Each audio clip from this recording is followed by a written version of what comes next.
a Motorsport Podcast Network production. Hey everyone, welcome along. This is the V8 Sleuth podcast for the National Motor Racing Museum at Mount Panorama in Bathurst, where racing history comes to life. You can visit their Facebook page now for all the latest opening times and exhibition information, because as we release this podcast, we're on the run-up to the great race, the Bathurst 1000, and there's always something cool coming or going. Cars on display, cars leaving. It's an interesting place and an interesting time. Now, if you're a regular to this podcast, you know that we generally quite often talk to race drivers about their careers, but you'll also know too that we sometimes talk to mechanics and engineers about their time in the sport. And on this episode, and in fact on part 2 as well, because this is a 2-part episode, I've chatted with the guy who is the heart and soul of the Walkinshaw Andretti United team, and I don't think anybody at WAU would be offended by that statement. Robb Starr goes all the way back to the Holden Racing Team in 1991. He's been at this team for longer than anyone. That's back to the days of Win Percy and the black and white Commodores, the VN Group A Commodore. A lot's happened since then. Lots of cars, lots of wins, lots of highs, lots of lows. Robbie rose through the ranks to become an engineer, championship winning engineer, Bathurst 1000 winning engineer, and then later team manager of the mighty Holden Racing Team. He's part of the furniture of the supercars pit lane of Aussie racing. He's as passionate as ever, and he's approaching 35 years with the team that's been under a few banners and a few different colours along the way. And it hasn't all been highs along the way. We cover off some of those in our chat too. But here's a chance for us to explore his story a bit further. And amazingly, as a young guy, he never set out to work in racing. It just kind of worked out that way. But he certainly made his mark in the years that have followed. We're going to cover a lot of ground on this episode. A lot of famous names, famous races, famous cars. Robbie was there for all of them. But just quickly, a mention for how you can become a part of our family with V8 Sleuth Podcast Plus. There's ad-free episodes, bonus eps are the main features. Get on board now. It's v8sleuth.supportingcast.fm. The link's in the show notes with details on how you can get those benefits. Right, let's get in the chat. Enjoy this episode of the V8 Sleuth Podcast for the National Motor Racing Museum. It's part 1 of 2 with Robb Starr. Over the journey, I've met a lot of really awesome people in Australian motor racing, and our guest on the podcast this week, I tried to do your resume, Robb Starr, and I ran out of paper and I ran out of time to type it. But mate, welcome. You've done so much in this sport, but do you sometimes wonder, holy hell, how did this all happen? Because you've got a cool story. Definitely, how did it all happen is quite bizarre, because I kind of in some ways fell into it, but it's been a journey. Plenty of highs, plenty of lows, plenty of great memories, plenty of bad memories. But that's and look, I don't regret it at all. I loved it. Still doing it. Yeah, it's 34.5 years now. So. Yeah. Do you qualify for like really good long service at Walkinshaw's at the moment? Well, I've never taken any. Oh, mate, I'd hate to have to pay that out. Maybe that's why I've still got a job. Maybe you're on something here. Your motor, I remember, this is going back a way, but in recent times, I've been out to Clayton to see the demolition work that's been going out there of the old Building 20 that was HRT, your home there for a long time, and some of the other stuff around the business park with HSV. And we sat down, I reckon, on 2001 or thereabouts. I don't know if you remember it, but we did an article for a magazine at the time, and it was right in the middle of the glory, what we would say probably HRT glory days. Scafie was winning championships, and you guys were winning heaps of Bathurst 1000s and stuff like that. But when you see that stuff being demolished, and it's almost like a chapter of your life where you spent in that time. Like, what do you think when you drive around at Clayton now and you see that stuff being pulled apart? Well, both of the factories there now. Previous factories have been knocked down, so it's let's be honest, they weren't best factories anyway, to be honest, to be where we are now. So look, it's part of history, I suppose, demolished, but the world keeps revolving and life goes on. But you don't lose the memories, that's for sure. The the success that was generated off that business park. I mean, we haven't done the stats on wins championship Bathurst, but it'd be a big number when you add it all up. But when you started at what was the Holden Racing Team, it wasn't there in Clayton, was it? It was at Notting Hill. It was not a suburb. Yeah, Fetch Gully Road, Notting Hill, and it's in I think it was Unit 3, something like that. Yeah. And obviously HSV was just down the road, so kind of linked to that. But it's a few years there, and then we moved to this temporary place in Clayton. Very temporary. It's a long temporary. We're there for a long time. Yeah.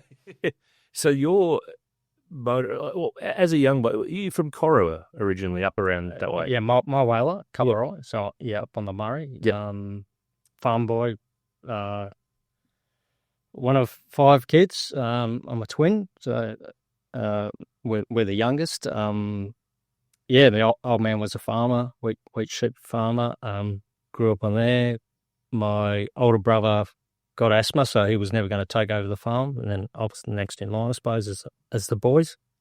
And but farming was, as you know now, it's just too tough, and it was never going to support me plus the old man. So he said to both of us, go and get a trade. So did a Boilermaker apprenticeship, and did my time with that, and then still farming wasn't the go. And my older brother Peter was actually working HRT in 1991. So what was he doing? He was a fabby, wasn't he? Yep, pretty good fabby.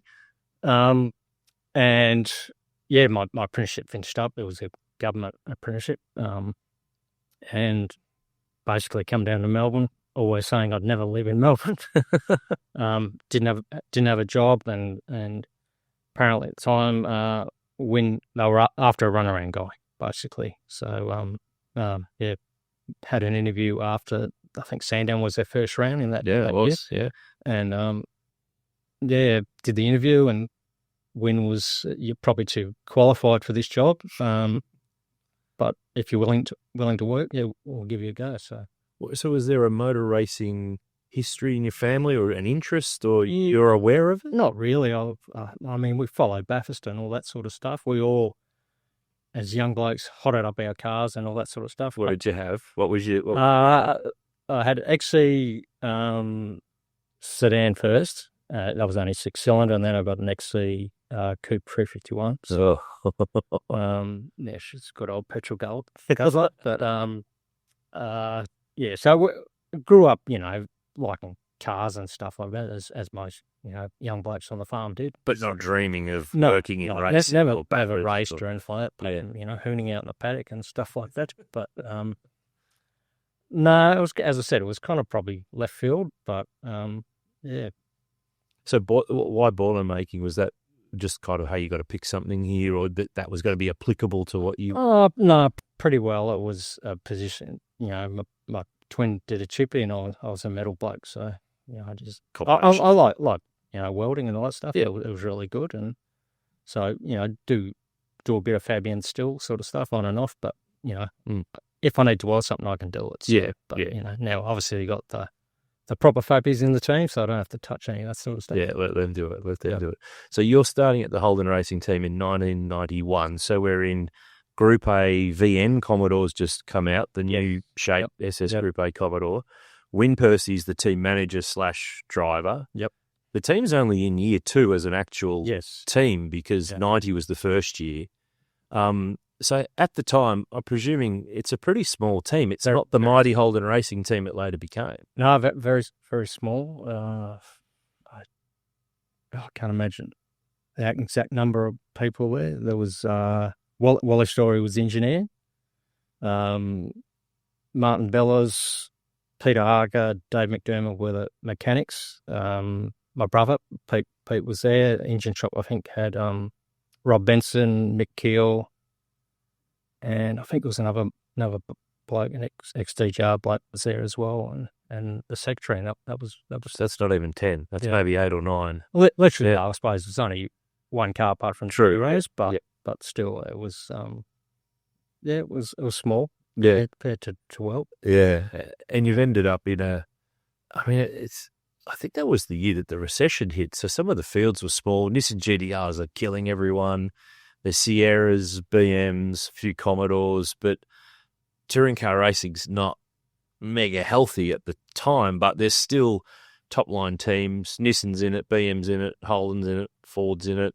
Like, it's still the top-tier thing. So, I mean, it's a pretty cool thing to be, if you're flying around the country or driving around the country, doing all these races, and this is not what, a few years earlier you would have ever dreamed of. No, you actually do. It was quite left field, but it was one of those things. Once you started in it, you could.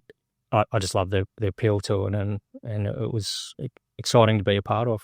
You sort of we always talk about motor racing being like a drug. It's an addictive thing. Is that when it gets you? Like, you go, I'll see how this goes, and clearly it's gone really well. Yeah, pretty well. Like, I never envisions how long it would be in the sport or anything like that. And, there's been times that you think, oh, geez, it's not looking that good. But it's just so unique, certainly from a farm boy, rural to suddenly be, going away racing and Sandown and Bathurst and Jura racing. It was stuff that I'd watched on TV. Yeah. Something I was a part of was pretty cool. So when you're the runaround boy at HRT, what are you doing? Like delivering parts and pretty well delivering parts or picking up parts, and little van go around and pick up whatever was required from here, there, and everywhere. And then I did then obviously started mechanical work for new car builds and stuff like that. Learning, and it was a bit of an eye opener. Back in those days when it was pretty well a lot of the road car parts, not like today with all composites and stuff like that. Lightweightening everything in the car, like standard door. You just drill as many holes as you basically could almost. It was because they were pretty light cars back in those days. I think they were 1,200 kilos. It might even be lighter. Yeah. And they got that production link, yeah. A VN Commodore body shells, a VN Commodore body shell from the production line, albeit, with bits pulled off it and stuff. Door trims, dashes, the whole lot, but anything you could chop weight out of it. That was a big thing I learned off Wally, and it was pretty amazing how much extreme you'd go to stuff, but the weight got down. So. But like, what are we talking, like cutting brackets out and drilling holes and things? Yeah, like even standard, like a door hinge bracket, the metal bracket that bolted the hinge into the door, you drilled a heap of holes in it. It's, you name it. If it was metal that wasn't getting used, you drilled holes out of it or ground stuff out. It was quite an eye opener. What was it like to work for Win Percy, who was team manager / driver? It's a common thing back in the day that the guy that he didn't own the team, obviously Tom Walkinshaw did, but the owner-driver thing was pretty prevalent back in those days. So how was that dynamic of, was he one of the boys and, just happened to also drive the car on the weekend, or was it kind of, he's up here, we're all over here? Like, always interested in that dynamic. A bit of both, because, he was, he was a ripper bloke, absolute ripper bloke, and a fast driver. He was quick. He's probably quite underrated, really. But he could be a lunatic. Like, he's definitely, a fun character. But, he obviously dealt more with the business side of it as well as part, I guess, between rounds, he was obviously doing more of that sort of stuff. But he was a ripper bloke and got my foot in the door with him, so I'm forever grateful. Yeah, absolutely. He kind of was adopted, wasn't he, by being the guy that led the Holden team, even though he was a POM. Yeah. And plus they'd won Bathurst the year before in a real upset. That's probably the biggest upset in Bathurst history. He kind of has a special place in the hearts of Aussie Holden fans.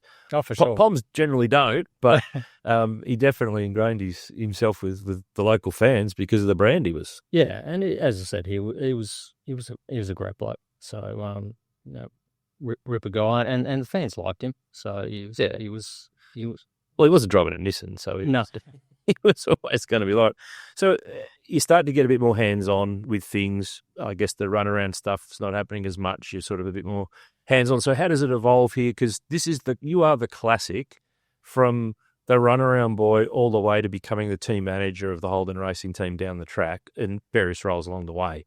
Yours is the classic motor racing evolution story. So what's the next part of starting to be hands-on with building and prepping and working on stuff? Well, you obviously, when the enduro races come, more people went away. So I didn't really do many of the sprint races as such.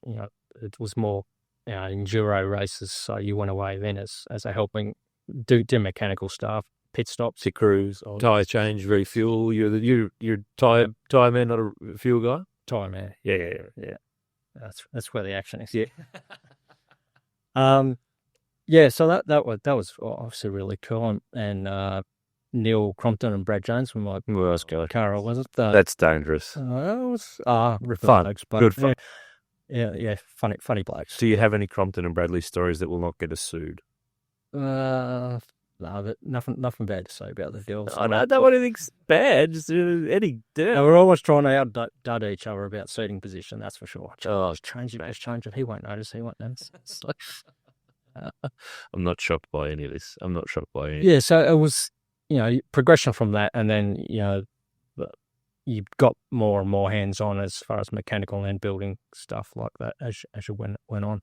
Just a case of you just prove yourself every time that you had an opportunity to, have a dip at this, off you go. And 91 obviously was, and then we went into the different era, and I think 92 was a strange year, because I think we only did 3 sprint rounds while they're homologating the VP. Yeah, the Chevy car. Yep. So that was quite strange. The Holden Racing Team that didn't race. We did like 3 sprint rounds. I think it might have been 6 rounds or something. And that I think it was modern. I think it was 3 rounds of 10. Yeah, but it was barely anything, and it was, I think, local.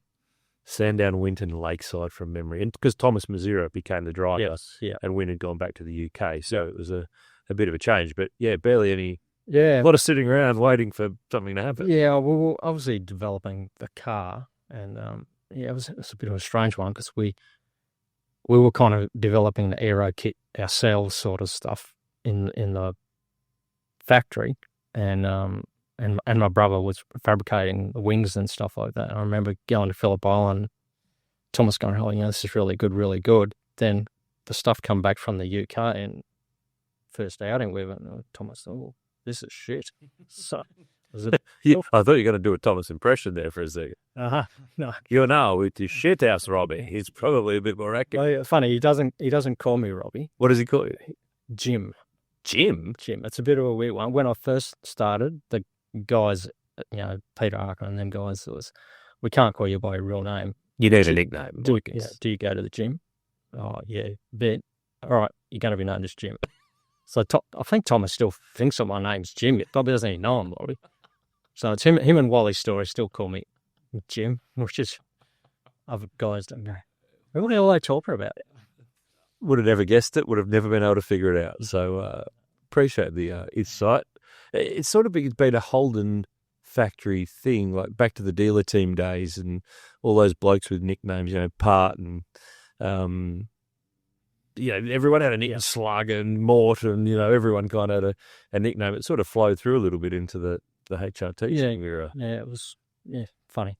Jim. All right, we'll call you Jim from now on just to wind you up. So, 92, the new VPs, the winged cars come along. So it's kind of the start of what became V8 supercars, technically, although the name wasn't that at the time. So do you remember that as an era of a bit of excitement? Because it was re-injecting the V8 thing back into touring cars, and we were going back to kind of Holden and Ford that kind of really served the next 30 years. Clearly it was more popular to the fans, being that, although the biggest brand for Australia, Ford and Holden versus Holden and V8. So it was exciting, but and the sport started to grow then. Yeah, definitely. So you've had this year of sort of not racing much, and then so at this time, 93 is Wayne Gardner arrives. Captain Chaos. Captain Chaos nickname is very quickly. So in 93, where are you? Who are you working with and on? It's spannering on Wayne's car. So there was a few repair jobs, I would have thought, in that time. Just a few. Yeah. Mate, let's be honest. In the early days, anytime the cars touched each other, the spoilers or the bumpers all fell off the things. They did. Yeah. But it was interesting, yes. But he didn't like the name Captain Chaos. I'm sure he didn't. I'm sure he still doesn't. Pretty well wide stuck then. Yeah, pretty much. If you don't like a nickname, that's all the more reason why people will keep calling you the nickname. I remember at the time there was a bit going on in terms of like Neil Lowe was there, then he wasn't. Jeff Gretsch comes in. Gardner left later that year. He and Creno weren't seeing eye to eye. So it was kind of in this, where's this team going? I mean, there was a bit of, like Thomas became sort of the team manager. Rodney Harrop came in. Sort of got a bit more stable in that period. But there's always pretty things, turmoil. Yeah, I was going to say, you're right on the inside. Give us your take on how it was unfolding. Yeah, and that was one of those years that you thought, oh, shit, is this going to progress? Wayne was trying to poach sponsors and stuff like that, and you just kind of didn't really know where you were sitting in the whole big picture. And probably the big credit was John Crennan. He was always the guy, utmost respect for John. He was always a guy that managed to get deals done and make the team grow. So he was, we thought this isn't look good. As you said, Neil Lowe, he wasn't. I didn't enjoy working with him, but it wasn't great. And then there was a conflict between him and Wally for a while, and then both pulling each away, and then so it was a bit, didn't know where you're going. It wasn't a great environment. Yes, that's for sure. Yeah, and then starting the next year, it's Crono's pulled the ticket out again, and he's got Brock with mobile money, and it was pretty amazing turnaround. I was going to say, you've been in race teams for so many years that stuff gets around workshop floors, things that media are writing in the news or the magazines at the time, websites these days. Stuff gets around, you start to pick up a vibe of things, you piece a few things together. So in that little period where there's been that instability, if they're sort of riding the ship, Creno's managed to, get the Brock thing to happen. And so do you remember when the whole, hey, Peter Brock's coming to the Holden Racing Team? Because at the time it was like, wow, like that's big news. And he's been split from Holden for however long by that stage. Like, do you remember when that all was cooking away? It was kept well secret because, when it came out, I was like, oh, geez, didn't see that one coming. And as you said, and Gretschy was come on board as well, which was, he's another great cog in the whole HRT story, Gretschy. But yeah, that one, kind of, as you said, never really expected that, the conflict, I suppose, with Brock and Holden for it to then come back full circle, I suppose, was pretty amazing and cool to work with him. Did you have any preconceived notions of what he would be like versus what he was because by that stage, he was only, I don't think he was quite 50, but he was there or thereabouts. Like he was in the latter years of his time, and he had some really good days at the office, but he wasn't the Brock of the 70s and 80s and that sort of spec. But what did you think you were getting, and what did you get? It was certainly an icon of the sport, and it was obviously, from my motorsport, not being motorsport upbringing, was Brock and Johnson were, the two big names, and it was, oh, geez, this is pretty cool. and he was a unique sort of character, and as we all know, but he was perfect motivator. The crowd support, the whole lot. Like, he was marketable, and he was fast as well. He could still race fast. So it was sort of that era that if you trace the HRT story, the graph starts to really go up, because I think at that point, apart from that Bathurst win in 90, it took until 94 that Brock won at Eastern Creek for you guys to get on the board and get going. My first win. I was going to say, so in 94, where are you in the... I was on Brock's car. You're the A mechanic or the mechanic? No, I think number 2 on that point. But, it was... so within 3 years, you just stop for a second, you've gone from being the runner, like not having a motor racing background, to being the runaround boy at HRT to working on Peter Brock's car. Yep. When you put it like that, it's kind of a bit crazy, isn't it? It's cool. It's cool, and I've always been, I guess, one of those guys that once I see stuff and get an understanding of it, kind of understand what I have to do and all this. So, and obviously you get taught pretty well as you go along. So it was pretty cool because I remember that race. Tom was there, and I think the race got delayed or something like that, so it got pushed back, or it was safety cars or something like that. And he was meant to be flying out that night. He ended up getting a helicopter.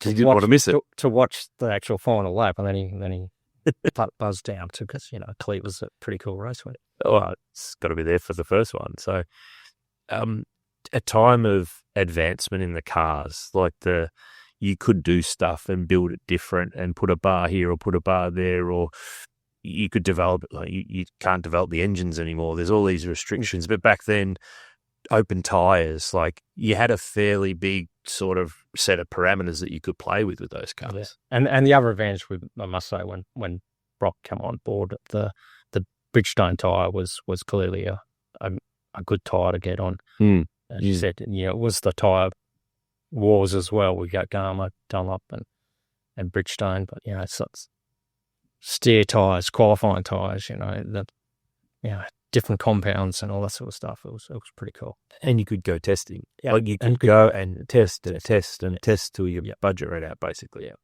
Like, I mean, what did you do, like 10, 20, 30? Like you'd go into state and just go and test. Yeah, more so for the tyre testing side of it. That was, certainly did a few of them. But, you did plenty of trips down to Quarter. You guys almost lived at Quarter, didn't you? Yeah, but it was easy to get to. Yeah. So that's a year where the team kind of learns to win. Is that a fair way to summarize it? Yeah, and the more and more people coming into the team, I guess, and it just started to snowball from there, and then the sponsorship dollars and all that started to grow as well. So it all snowballed in the right direction, I should say. Yeah, and somewhere in that 94, so not only does Brock arrive, and, Brock is Brock, this kid that has won the Formula 4 Championship the previous years, old man's been around for years, this kid Lowndes turns up and starts testing cars. We know what he's gone on to do and become and be, and you were a big part of that, of his HRT era, but do you remember when he first lobbed in the first test and first came on the radar? You were thinking, who's this? Like, what's this all about? Well, it was clearly quick straight up, and that was the impressive thing about the kid. He was certainly it was so different, I suppose, because every other driver was a lot more older and experienced and all that sort of stuff. But that was Jeffro, taking the punt to get this young bloke in. And good punt, good punt, and it kind of, in a lot of ways that kind of changed. It's changed how the sport is nowadays. It's you soon find now older drivers aren't so old. It's and there's a lot of young blokes there busting into it. But it's sort of what we're having now. Look at the Feeneys, the Browns, the Ryan Wood at WAU, and young blokes in the 20-somethings, and if we wind back to that period, it's Lowndes, it's Murph, it's Brightladder and Bargs. Like, it was sort of a similar time to the young blokes starting to get a go. So history shows what happened to Craig at Bathurst, the second place, the pass on JB, the crashing in the warm-up and all the stuff that happened. Brock's trying to win 10, there's $100,000 on the line, there's strut tower drivers going on. There's a bit going on in those days in that Bathurst particularly. Like, what are your memories of all that? Pretty hectic. Because I was on working on Lowndes' car. So you were Brock for the sprints and... Because that was when the new car for Brock came along and Thomas. Yeah. So was that more a case in those days of you stayed with your car than with your drivers? A bit of that, yeah. Yeah, definitely a bit like that in those days, yeah. So, it was cool. But you so are the king of understatement, Robbie. Like, I mean, you can't write the script for Lowndes in 94. So he's actually backtracking. So he does Sandown because Rickard Rydell doesn't come. Yeah. He was Volvo wagon British touring carring at the time. The kid goes good at Sandown, so they go, well, just keep him in. Yeah. And look what happened. I mean, you can't write the script for that. No. And probably to Thomas's detriment, unfortunately, for he's, as we know, he's a Aruba bloke, but Landsy obviously ended up taking his place. So that was a bit tough because I was he's a really good bloke, Thomas, and got along really well with him. And except for the nickname. Yeah. I can cop that. It's and it was even though towards the end of the year we kind of knew that Lounsey was going to be replacing Thomas and going to last round, and Thomas I don't think knew at that time. That was a bit of what. But that's how it's business. That's exactly it's a business, and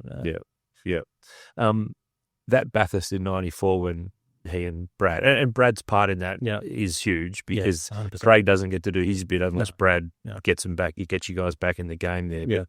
Yeah. What's your standout memory of that race? Because, like I said, there's all those elements we just mentioned. But is there a burning thing that is in your brain from that one? Oh, one that you just, put the record straight. We weren't going to be able to keep running that pace anyway. We'd start saving fuel towards it. But it just showed that Lounsey had the talent, and it's still very green. But you just saw that speed is there. The cars were obviously getting good. Brock was good as well. So it was Thomas was up and down a bit, but it was again, it was just, you could just see things snowballing on, and then obviously there was another, I think, following years, another model car come out. So VR, yep. New shape, reskin. Yeah. And that's when the new cars start to really flow, and we're on the path to that bar car, and all the, there's more bars popping up, and Tony Fredrickson's new car building, and Rick White, all these boys you could do stuff then. They can't do that. They did become a lot more proper race car, though, as far as roll bar, cage stiffness and stuff like that. You look at all the old footage of cars pretty well just twisting with wheels hiking up on it. Now they do it only because they're solid mounted. Yeah. So, yeah. It's one of those things looking back at it too. Like, you look at the cage work. Yeah. To get in and out of a car, wrap around seats. They look so nude. Yeah. But you didn't know any different at the time. No, exactly. They were, you, as you said, you go look at the old cars and go, geez, there's not much in them, is there? No, definitely. But I'm still fast. Yeah. Well, scary, I suppose, in some ways, because if the crash was clearly going to hurt them. Yeah. And as time got on, there were a few crashes over the journey that people learned from and build them a bit bigger and a bit better and all that stuff. So, as you said, Lowndes comes in, I think late 95. They actually put him in for that Brock Classic at the end of that year. Yeah. That was another good round. You won that too, you blokes? Well, yeah, we won. And we won the pit stop as well. So this was the top 10 shootout to determine the grid, but with the pit stop in it. Yes. And there was I talked to Ronnie Harrop about this over the years. So we might have told this story on other episodes of the pod, but it was totally unique where to do your top 10 shootout for this Peter Brock Classic at Calder, you had to do a pit stop as part of your lap. But you guys come up with a little system that made it was quick. Basically a captive nut as well was obviously probably the big no-brainer, because previously it was all just single nut. Take one on.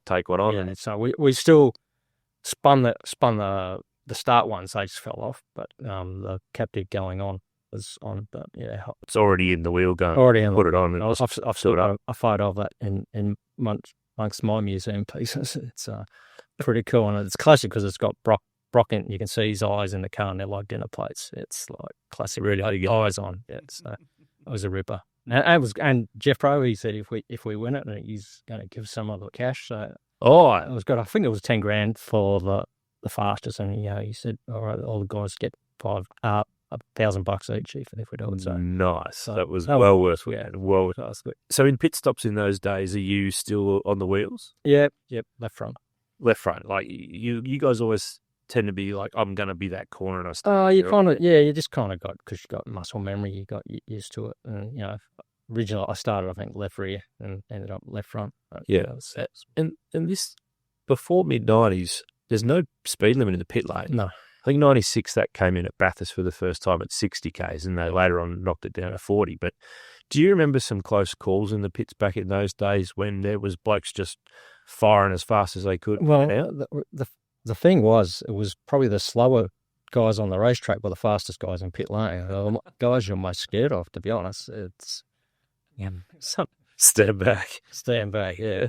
That's why Vita left front wasn't too bad, because you're on the inside at least. Yeah, you're a smart man. No, when you said that, I thought, it's a good spot to be, actually. Yeah. Depending on which track you're at, too, which side the pit lane's on. But let's talk 1996, because it's been commonly referred to how the pressure was on head honchos at HRT to deliver. There was a view that they might pull the Holden factory deal away and give it to someone else.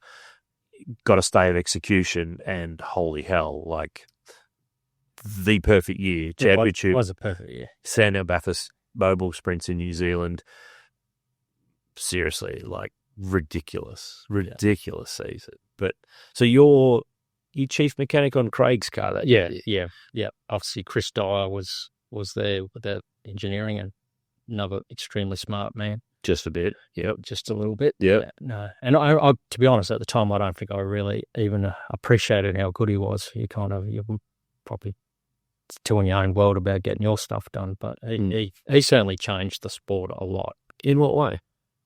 The roll cage design, bringing data systems into the cars, all that sort of stuff. He was very clever engineer and very technical, and really good at analysing what cars needed and stuff like that. So rather than kind of the bum of the seat, I think it's doing this, and what if we try that? Like, it's quantifiable when it's on a on a computer. And obviously then you have the ability to go through data a lot better. Back in the days it was just, Brock days was a stack tacho and stuff like that. Yeah. That's all I need. Yeah. I'm pulling 7 there. It must be going quick. When did you realise in 96 that, wow, like we're on here. Like, this is the kids firing. Brock's having still plenty of good days. We are the team to beat. Well, I think it also still snowballed a bit from 95. Obviously we had fast cars, but not probably a little bit fragile. Obviously Bathurst, we had didn't go to plan, and but we were quick. So, and then as you said, we'd done enough testing and stuff like that. Lownsy was quick, had good tyres and good engine horsepower, and the cars were fast. So, pretty well fast. First round, we knew, that we can do it. So one year, when you're getting the wins with the kids straight up, you go, this, and and he's a perfect mentor with Brock as well. So keep him grounded and keep learning the business. So it was a really, really good dynamic, and I'm sure Lownsy appreciates it massively. It was like a 1-2 punch, wasn't it? You had the best of both worlds with those blokes at that time. But as you said, it was, once just kept going round after round after round, and it was pretty enjoyable. I reckon just a bit. Oh God! But it wasn't all smooth sailing. Oh no, nothing ever is. No, there was a clash with Gardner at the Bathurst sprint round that, I think Wayne came out and gave him a bit of a pummeling in the media, and then Phillip Island, that big shunt that JB and he had, and smashed up a car, and I opened it up in the fence, and certain Falcon with maybe a bit more stuff underneath. Oh, do tell, Robbie. What do you mean? Oh, just probably a bit more under tray extension going on or something. Oh, some bracing as well, maybe under there. That when things roll over on their lid, they reveal a few things underneath. Don't they? It's interesting. Hey, mate, it's long enough to go. I don't know. Everyone knows exactly. It was all there to see. Yeah, true. Oh yeah, we had our ups and downs, and but it was, as you said, it wasn't a massively long season, so you just had to get as many wins as you could. Tell me about because, like we said before, everyone had their own thing, their own engine box design, their own bits. So they're all quite protective, screens up and all sorts of little things done. So when you guys rolled that car out, the petty bar car, the super car with the big bar through the side that Craig debuted, I think it was a Calder that year. Tell tell me about some of the. You don't want to tell the world what you're up to. You want to be a bit secretive. It was a pain in the ass driving around the paddock. You're going where I was going with the it. shroud on. I've got a photo with it. It's like it got a cover around all of the screens, Yep. including the windscreen, and a tiny little cutout hole. And there's you in it because the cars are being taken from the garages to the pit lane through the dummy grid at Calder. And there's you sitting in the thing, trying to see where you're going because you don't want anyone to peer in and see what's in there. It was a bit funny. There's Larry trying to poke his head in and have a look at it.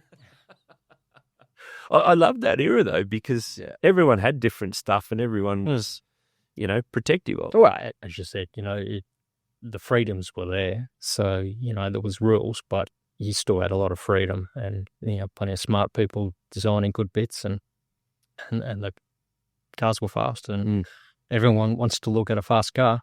True. Was the bar stuff overblown in the grand scheme of things, do you think?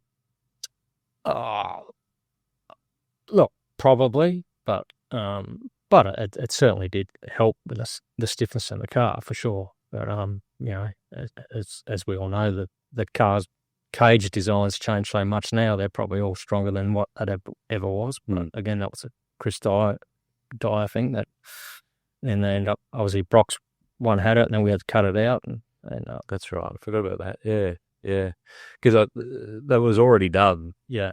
And then Cam said, no, you can't do it again. So it got the chop, like literally got the chop part way through there.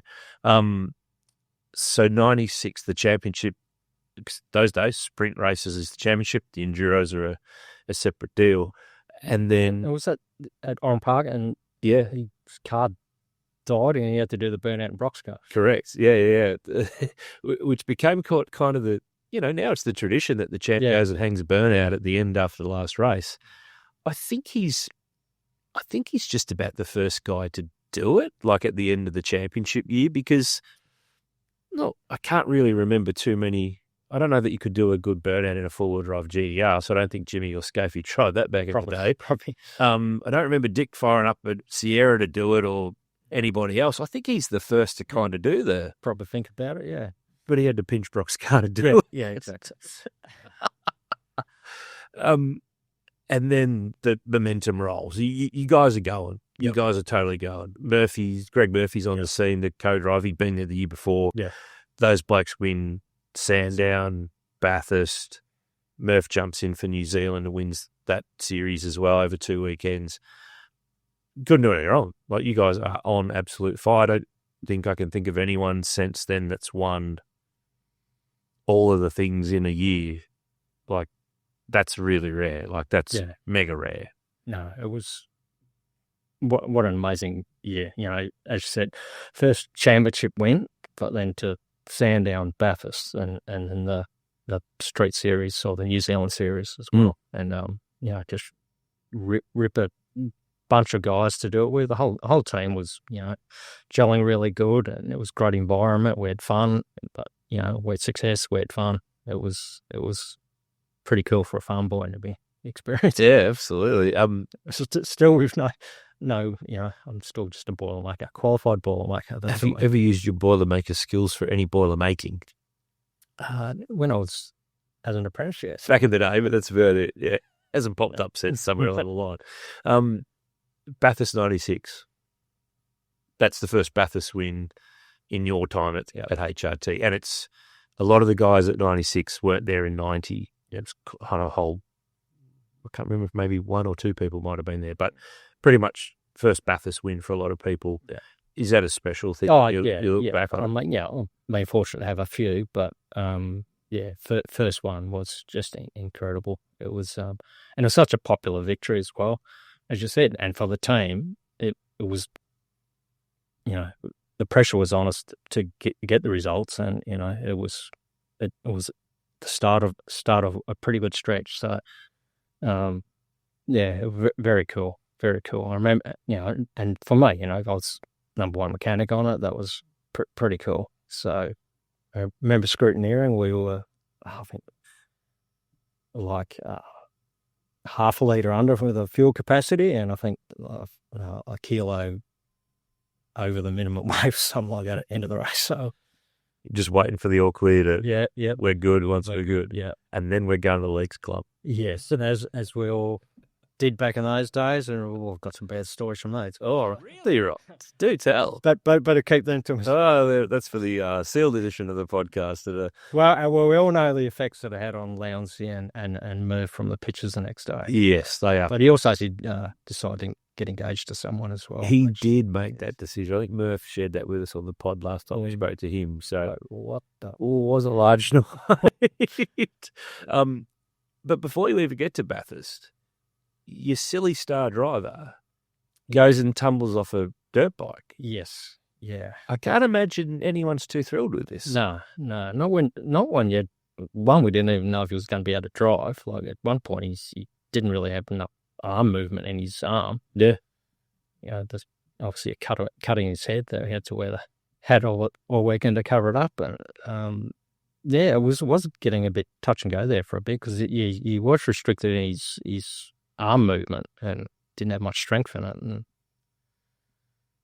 yeah, it wasn't the stress when you as you said, we were heading there as favourites. I think at Cross, what a dickhead.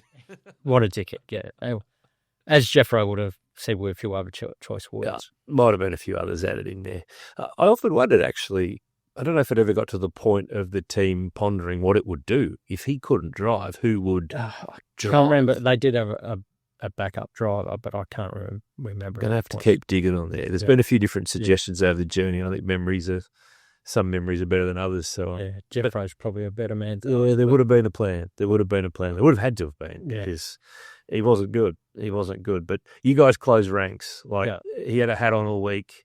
I think the media were told he had a cold and he wasn't well, so he didn't do as much media and just sort of stayed to the side a little bit. So, but yeah, that was a good year. No, what was that? Pretty sure it was that the year we run the throttle thing for his starts as well. At the start, the hand throttle. Yeah. That was. What was that for people who don't know? Oh, I called it Sputnik. Oh, you did too. Yeah. It was like a tennis ball. No, it was squash ball. No, that was. We had a system that it was an extra cable going down to the throttle pedal, and you could basically wind. It was like a stop almost to set the throttle position because that lousy struggle with maintaining a throttle percentage on the starts. At the start, yeah, that was his downfall. That he'd always end up not enough or too much. So, and once he had blown through it, then it did nothing. So it was basically just a stop. So you had to preset that, before he started his warm up lap. He couldn't go full throttle because once you tripped it, he triggered it. It triggered it. Yeah, that ended up getting banned as well. Yeah. But did you guys look at the rule book and go, well, if it's not in there, we will do it? Pretty well. Yeah. And if they say you can't do it, then we won't do it. Yeah. As it turned out, we ended up after they got banned. I think we just with the false floor and around his feet, we ended up just putting that a bit closer to his pedal with some grip tape on it, and he basically wedged his foot into the percentage we wanted then, but and helped him. But it's sort of like everything that you came up with. The captive wheel nuts ended up becoming the norm. Yeah, exactly. Later on, anyway, wasn't there a system? I think it might have been was the air system to pop the calipers. Oh, that was later on, though. That was a couple of years later. Yeah, later on to make the brake pad changes a bit better. That was cool. Yeah, like stuff like that, like required a bit of, and they're the secret squirrel things that were going on. That this mother worked on this, and those guys have done that, and how did they do that, and where did this come from? I loved all that stuff. Yeah, like that was what, particularly if you had to change the pads. It was good that you didn't have to get a plier. Well, being a front wheel blow, I don't know. We could do them so quick. It was cool. Yeah, and then they banned it. Yeah. Everything good. They just have to jump on. So, 96 is just that awesome year. Win everything. Murph's clearly the man to be the replacement because Craig goes to do the Formula 3000 thing overseas. So, at this stage, you're staying with the same car. Yes. New bloke with Murph coming in. Did he? But then that was when, even though I then started engineering as well. I was going to say it was about the same time, wasn't it? But back in those days, you were still the number one mechanic on your car as well. So it was Not two separate roles like No, it is no. now. Yeah. You had the data guys to go through that stuff, but it was So you're on the headset. on the headset, but you're pretty well telling yourself what you're going to change on the car. You're telling yourself, go, right, I'll do that when I Yeah. get done with this session. So And that was like that for a lot of years. So it's certainly changed now, but yeah, that's how it was back in those days. it's better grounding, though. And as I said, I'm not a qualified engineer, but my whole understanding of cars and tuning them was just hearing drivers talk to engineers over the radio, and then, oh, you're changing this. Oh, what are you changing that for? We're chasing this, and you kind of just You just build a bank. Build a bank. Yes. That's I'm a pretty simple engineer, but but it was keep it simple. Sometimes not a bad thing. Keep it simple, stupid, the old KISS theory for sure. Did Murph, looking back on it, feel the pressure to take that seat and almost try too hard maybe because of the level that you guys had set the previous year? Murph's year in the championship is probably one of my biggest heartbreaks, to be honest, because I felt he was driving more than good enough for it, and the car let him down too many times in that year. The axles breaking, dip housings breaking, all sort of stuff. There's a couple, weren't there, on like the warm-up lap starts, like Sandown and Eastern Creek, I think it was one too.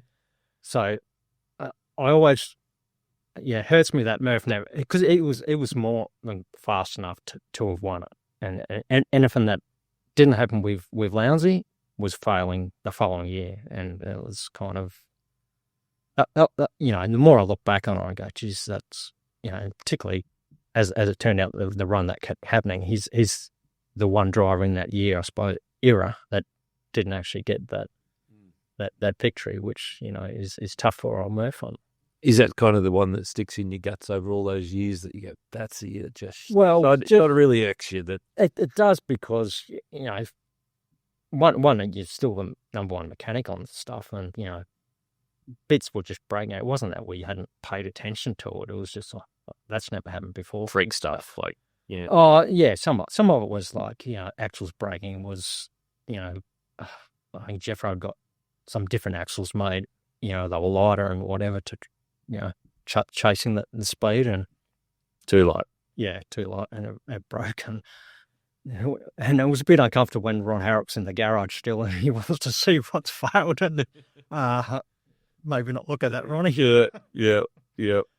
But I think we had diff housings, I think, twice break or something like that. I remember Murph at Sandown walking up into the garage, holding a piece of because it was a cast housing, the centre of it, and walking in the front on the ground. That'll be your fucking problem. That doesn't sound like Gregory at all, Robbie. And it was it's one that irks me, because he was, as I said, he was certainly fast enough to win it. So. And then that same year, Phillip Island, he has that tyre blow and put him in the fence. Yeah. That was the second round. Yeah. So it just kind of snowballed. Yeah. Those failures happen. Yeah. And when you're a mechanic, you put together these cars, your drivers, when there's accidents, however they happen, accidents happen, stuff fails, or just things go wrong. I've always wanted to know and ask guys who, you bolt them together, you want your bloke to be safe. And when you see a shunt like that, tyre blew, it is what it is. How does it make you feel when you see, your car that you've spent all this time on and the guy that you've worked so hard with to try to succeed in what I think sometimes everyone forgets, this is dangerous. Like, it's not like going to play a game of basketball. Like, if stuff goes wrong, people can get hurt. Like, it's got that. Luckily, we never really ever very often have to deal with it. But no, you're right. I mean, number one, first show, the driver's okay, and probably then number two is it something I did or didn't do that has caused something to break? And as you said, these guys are risking their nuts with a car you're building, and if you stuff it up, like, it's there can be big consequences. So it's And then obviously, and then once you get past that, it's, oh shit, how am I going to fix this? Or is it a new chassis? Or that's how many hours am I doing it? That was the car that was the bar car that had won Bathurst, and it did come back later on and ended up having another one later on down the track. But is that the most special car out of your whole HRT period? Because you worked on a lot of great ones. Jeez, and it's like trying to pick your favourite kid, I know. Oh, and the thing is, I've lost track on what cars for what and whatever. Well, we've got a book for you, Robbie. It's funny, like, and obviously with Super 2, I speak to Ben Eggleston a fair bit. He's got quite a lot of them. He goes, oh, this chassis. Well, what one was that? What one was that? But like, I probably Golden Child's probably favourite, I guess. But only because it added such a good history. Yeah, it's hard to beat. It's hard to beat. We'll cover the Golden Child in a bit. We're not far from that era. We've got it on the history of HRT here because you've been there for basically all of it bar that first year. But so as you said, 97 it didn't go in there. Obviously went to Bathurst earlier. Didn't. Oh. That wasn't. Young Lions car crashes in the warm up. Craig crashes. Craig comes back. One Sandown with Murph, which I think a lot of people forget. Yeah. But then crashes at Bathurst trying to pass a lap car around the outside at the top. Brock and Scaife get the flame out airbox thing. Yeah, but even then, though, like Lowndesy was probably chasing Scaife too much at that point as well. Little did you know, but that's life. So that is life. So and there's been a couple of those over the journey for HRT at Bathurst where the thing's all over by before lunch. 95 was the... Is that the worst one of them? Worst one, yeah. But the thing is, we knew, because back then you did the engine change the night before the race, not like you do now if you ever do one, and so you make sure you run it a minute before. So did the shootout, change engines, and we're on pole, and do warm up, come back in, and if there's milk basically in the road out, and you didn't have time to change the engine back there. So they're putting all sorts of concoctions into the water system, trying to perform a miracle. But that was pretty hard. Yeah. And you push them, because back I think you push them to the grid, and you just knew how long both cars are going to. So you're just looking at your watch, waiting to see what time this thing's going to be over. Oh, Christ. And then we were all packed up back, and we were staying at the uni, as we still do nowadays. And we're back there watching the race finish, and that really, really hurt, that one. There's been 97's another one where the three cars are out before lap 60-ish. 06 springs to mind too, with the start line thing and Scaife, and then Jimmy ends up in the fence, I think, 20 laps in, and that was another pack-up one, but that's another one for down the track. But let's stick in the era, because, I mean, we do tend to jump around in these chats, but, there's no flight plan on how we have to do this. But as you said, the other thing was at Bathurst then, obviously Lowndesy was coming back to drive, but his European thing hadn't gone good. So then there was Scaife driving with Brock, and, who's fighting for the seats. And so, which I think made them all probably, apart from Brock, trying to drive too hard in some ways. Because Murph, Lowndes and Scaife are kind of, there's three, but there's only two drives. Brock, obviously it was. And Brock's retiring anyway, so he's out of the mix. But then Scaife arrives. And was quick.